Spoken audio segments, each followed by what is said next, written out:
Bonjour.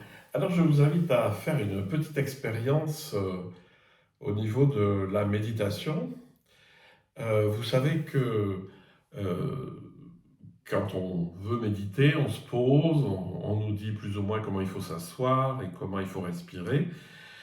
Et puis, on nous dit gentiment, ben, écoute, tu te poses là et puis tu essayes de rentrer dans ton silence intérieur, tu verras, ça viendra. Et puis, bah, d'expérience, je pense que vous avez fait tous cette expérience, et moi aussi, c'est qu'en fait, ça commence à tourner en rond et puis que on est assailli de pensées. La grosse erreur en méditation, c'est de vouloir arrêter les pensées. Ça marche pas d'abord. Et si ça marche, c'est parce que vous êtes dans la technique cocotte-minute. C'est vous avez verrouillé et vous espérez que le bouchon va pas sauter au plafond.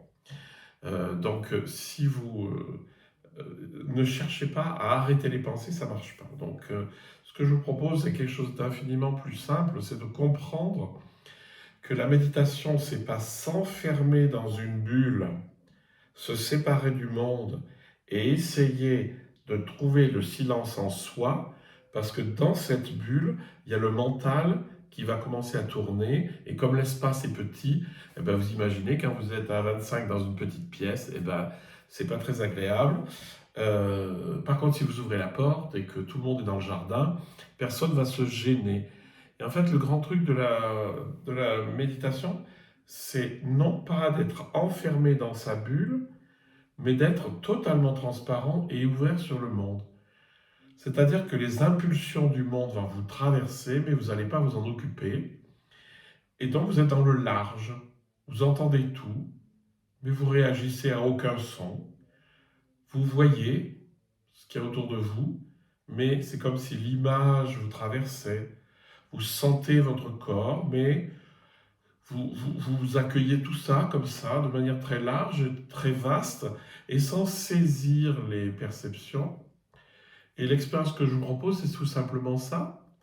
Ben, vous vous posez, vous ouvrez le regard, vous voyez peut-être sur un écran ou sur un téléphone, mais vous ouvrez le regard, puis vous voyez les choses à droite à gauche sans les regarder, puis vous entendez les bruits. Il y a quelqu'un qui parle dans la pièce à côté, il y a une voiture qui passe, voilà, puis vous sentez comme vous êtes assis, puis vous sentez la respiration qui vous traverse, qui vous remplit. Et puis, si vous êtes complètement ouvert à vos sensations, à vos perceptions, vous allez vous rendre compte que finalement, il n'y a pas d'agitation mentale parce qu'il n'y a pas de pensée qui tourne. Le grand truc de la méditation aussi, c'est de pas c'est que les pensées ne s'enchaînent pas. C'est le problème de l'espace clos, c'est que les pensées s'enchaînent et qu'elles tournent. C'est-à-dire qu'une image appelle une émotion appelle une pensée appelle une autre pensée, etc. Et en fait, dans l'espace ouvert de perception, ça, vous n'êtes plus dans votre bulle, mais vous êtes dans le large, ça vous traverse. Il peut y avoir aussi des pensées qui vous traversent, parce que les pensées font partie de vous-même. Il ne s'agit pas d'une espèce de no man's land où il n'y a personne, je veux dire, où il n'y a pas de pensée. Non, vous pouvez très bien avoir des pensées, des images qui remontent. C'est juste que, comme pour les perceptions, vous n'allez pas vous y attacher. Vous allez les laisser passer. Et ça vous permettra de sentir qu'en vous, il y a quelque chose d'infiniment stable, qui est juste l'observateur qui voit passer tout ça. Que ce soit des perceptions, que ce soit des pensées, tout va bien, vous êtes au fond. Et vous allez vous rendre compte, lorsque vous faites cet exercice de méditation qui n'est pas un enfermement en vous-même, que le silence, l'apaisement des pensées se fait et tout va bien. Le problème du petit, c'est que tout le monde tourne en rond dedans, et donc il faut passer dans le large, et dans cette espèce de...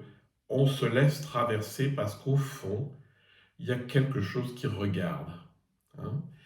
Et ça me rappelle un court-métrage assez intéressant où, en fait, ça photographiait quelque chose, je pense que c'était à Paris, d'assez haut, on voyait des bateaux qui passaient, on voyait une montgolfière qui passait, un train, des voitures, et puis on entendait la voix comme la voix d'un metteur en scène qui dit faites arriver le train par la gauche, et puis bzz, on voyait le train arriver, et puis la montgolfière là tout de suite, la voix là, c'est bien.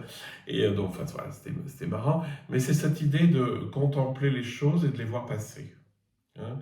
Vous voyez passer une sensation, vous voyez passer une idée, c'est pas grave. Le tout, c'est qu'en fait, votre objectif, il est posé sur le très large et il est juste dans l'observation. Et vous remarquerez très vite que cet état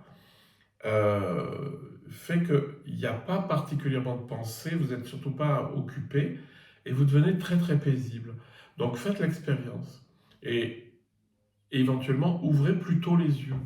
On a tendance à, c'est très européen ça, on a tendance à, pour la méditation, à vouloir s'enfermer en soi-même et donc on ferme les yeux. Prenez un groupe, vous leur dites on va méditer, ils vont tous fermer les yeux. Eh ben non, je vous conseille d'être là. Vous voyez, mais ça ne vous touche pas. Il y a des gens, il y a des fenêtres, il y a des murs, il y a des choses. Ça vous traverse. Voilà, écoutez, je vous propose d'essayer et puis vous me direz si ça marche.